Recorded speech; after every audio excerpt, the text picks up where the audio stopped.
अस्सलामुअलैकुम। Welcome back to the golden code YouTube channel. आज का ये हमारा फोर्थ वीडियो लेक्चर है और according to the outline that we are discussing in our course, हमारा जो टॉपिक ऑफ डिस्कशन रहेगा वो होगा basic structure of C plus plus programme.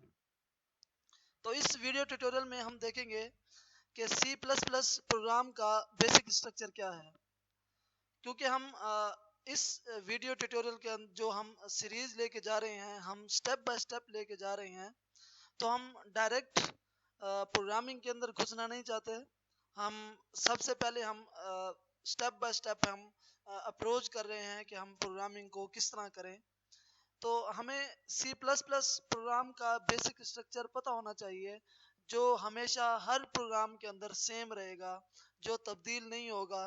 जो हमने इसको देखना है कि हम बड़े से बड़ा प्रोग्राम बनाएं या छोटे से छोटा प्रोग्राम बनाएं, जो हमारा बेसिक स्ट्रक्चर हो सी प्लस प्लस प्रोग्राम का वो सेम टू सेम रहे।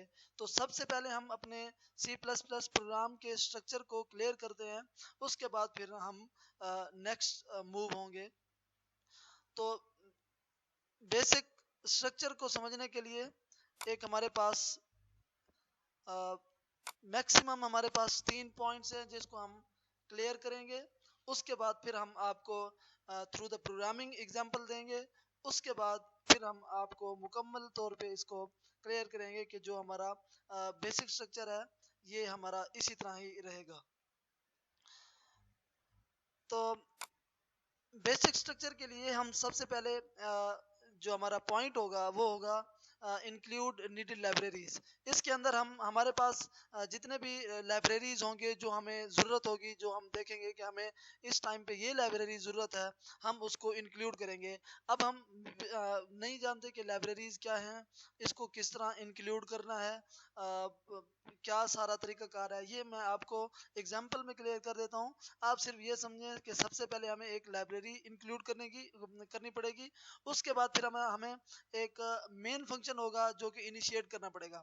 अब मेन फंक्शन क्या है?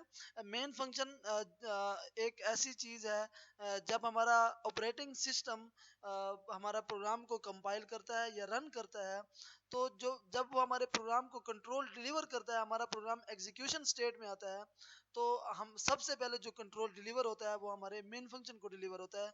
मेन फंक्शन के बाद हम सब फंक्शन को दे सकते हैं, जिसको हमने कंट्रोल डिलीवर करना हो तो बाद में हम खुद करवा सकते हैं यूजिंग द हमारे पास जो इंस्ट्रक्शन होती हैं या जो हमारे पास स्टेटमेंट होती है, हम वो यूज करके। लेकिन सबसे पहले जो हमारा मेन जो हमारा कंट्रोल डिलीवर होता है वो मेन को होता है। तो हम ये कह सकते हैं कि जो हमारा मेन फंक्शन है वो एक एज अ एंट्री पॉइंट है हमारे प्रोग्राम का, जहाँ से हमारा कंट्रोल इंटर होता है हमारे प्रोग्राम के अंदर। उसके बाद फिर हमने एक प्रॉपर तरीके से हमने अपने मेन फंक्शन को क्लोज कर लेना है। तो हमारा ये सारे जब 3 स्टेप्स हम कंप्लीट कर लेंगे, तो हमारा जो बेसिक स्ट्रक्चर होगा वो हमारा मुकम्मल हो जाएगा। तो हम इसको जल्दी से देख लेते हैं कि हमारा प्रोग्रामिंग के अंदर ही हम इसको किस तरह करेंगे।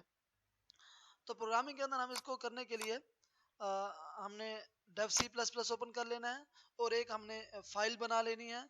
और उसके बाद फिर हमने उसको फाइल को सेव कर लेना है। वो सारा तरीका जो मैंने आपको लास्ट वीडियो में सिखा दिया था, आप उसको गो थ्रू कर ले एक मरतबा। तो अब हम चलते हैं, हम अपना बेसिक स्ट्रक्चर बनाने की तरफ, कि किस तरह हम बेसिक स्ट्रक्चर बनाएंगे। तो हमारा जो सबसे पहला पॉइंट था वो था कि लाइब्रेरीज को हमने इंक्लूड करना है। तो हमारे पास इंक्लूड करने का भी हमें तरीका नहीं आता कि हम उसको किस तरह डिस्पैच करें, हम अपने प्रोग्राम के साथ, हम उसको किस तरह हम अपने प्रोग्राम के साथ जोड़ दें। तो हमारे पास सी प्लस प्लस प्रोग्रामिंग के अंदर एक कमांड यूज होती है जिसका नाम है हैश इंक्लूड।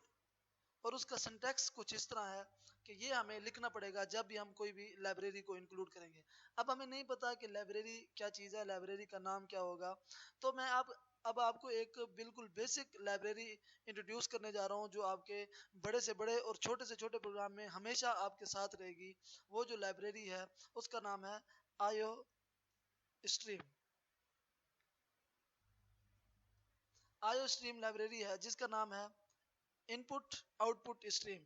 एक ऐसी लाइब्रेरी जो हमें इनपुट और आउटपुट स्ट्रीम मुहैया करती है, जिसके ज़रिए हम कंप्यूटर को इनपुट दे सकते हैं और कंप्यूटर से वापस आउटपुट ले सकते हैं। ये एक लाइब्रेरी है जो हमेशा हमारे साथ रहेगी। तो इसको हम हेडर फाइल भी कहते हैं, इसको हम लाइब्रेरीज भी कहते हैं। जो नाम आपको मुनासिब लगे आप उससे इसको यूज़ कर सकते हैं। तो हमारे पास ये एक लाइब्रेरी है जो हमेशा मतलब एक बेसिक प्रोग्राम के लिए भी ज़रूरत है और एक एडवांस प्रोग्राम के लिए भी ज़रूरत है। तो ये हमारे पास हमेशा रहेगी। और इंक्लूड एक ऐसी स्टेटमेंट है जो हमारी इस लाइब्रेरी को हमेशा अपने साथ प्रोग्राम के साथ अटैच कर देती है। जब हमारा प्रोग्राम जब कंप्लीट हो जाता है, जब हम उसको कंपाइल करते हैं, तो एक लिंकर के नाम से एक सॉफ्टवेयर होता है जो हमारा लाइब्रेरीज को हमारे प्रोग्राम के साथ डिस्पैच करता है। तो इंक्लूड उसको इंस्ट्रक्शन देती है कि ये वाली लाइब्रेरी उठा के प्रोग्राम के साथ स्टेपल कर दो या उसके साथ डिस्पैच कर दो।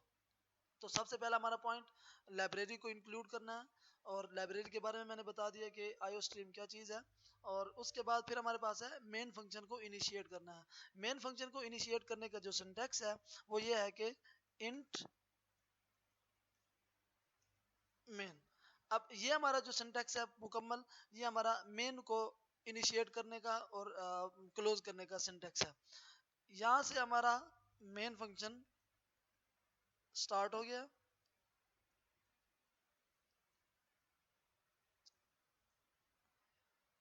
और यहाँ पे हमारा मेन फंक्शन एंड हो गया।